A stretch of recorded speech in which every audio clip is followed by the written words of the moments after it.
Calvin, did you say we are due at the hotel at 7? That's right. Colonel, you think meeting Nancy and her mater for dinner is a good idea? Oh, certainly. They'll give us an opportunity to put on the dog. Yeah, but I'm nervous. I'm not too familiar with those high society manners. Now, you just watch the old Colonel, son. I'll show you how to really put on the Ritz.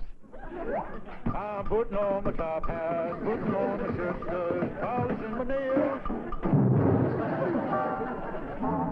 I don't understand it, and I'm only half his age.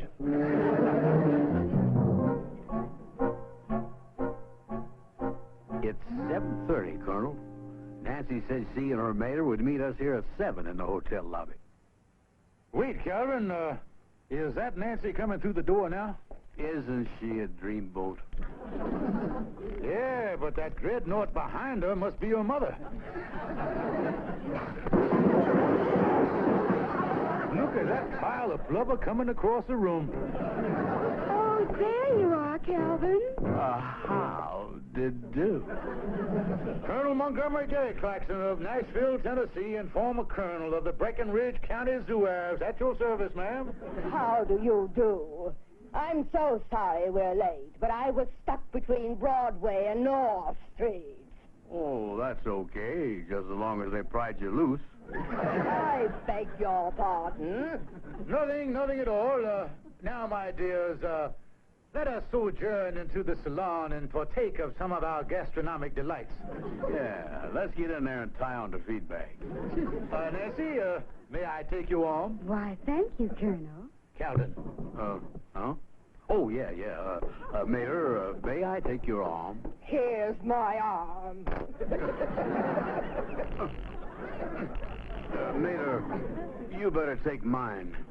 I wouldn't want to strain my innards before I tangle with the grub. Ah, bonsoir, monsieur. May I help you, please? The Calvin Burnside, 44. Oui, monsieur. Right this way, please.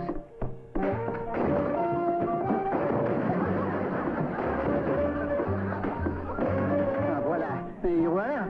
Your waiter will be with you in 1 moment. Nancy, you sit here. I will sit beside you, and Maida, you sit across from me. You better drag over 3 more chairs. As you say, monsieur. And there, tell the waiter to hurry it up. I'm starved. Oui, madame. Colonel, I understand you are Mr. Burnside's financial advisor. Well, I do operate behind the scenes. And Mr. Burnside, you must be very wealthy to have someone just to look after your money. Oh, yeah, when it comes to being filthy rich.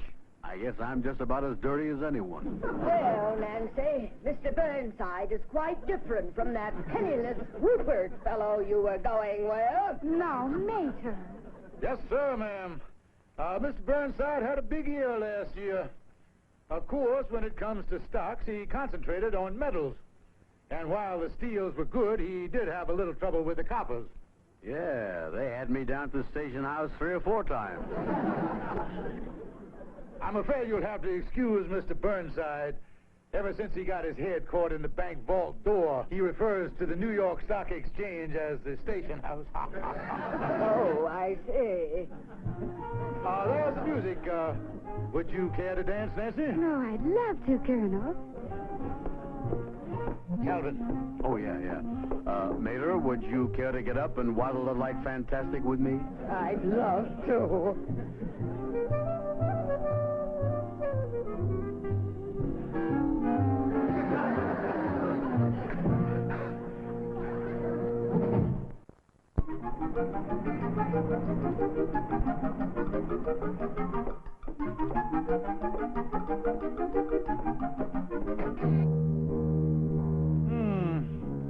I guess the goon squad didn't wait up for me this evening.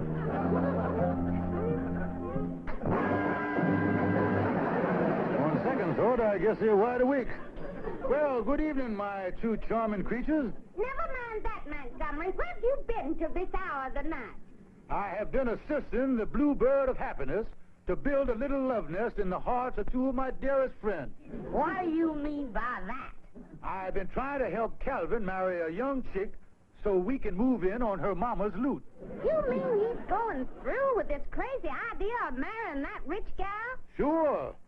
We've been at a swanky restaurant trying to impress her and her fat mama. You sure you haven't been out with some hussy yourself? Oh, no, sister dear. You know I'll always be true to Maggie Bell. When a person has lamb chops in the icebox, he don't go out looking for pot roast. Well, all right. We're going to bed. Good night, Montgomery. Good night, sweetheart. Good night, Sister Sue.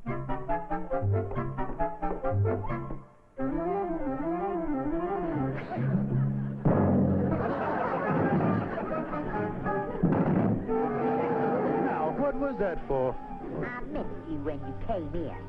I'm just trying to correct my hook.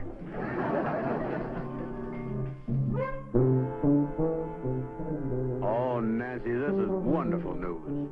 Your mater says you can marry me, huh? Yes, she was so impressed with you last night. Someone who isn't interested in me for my money.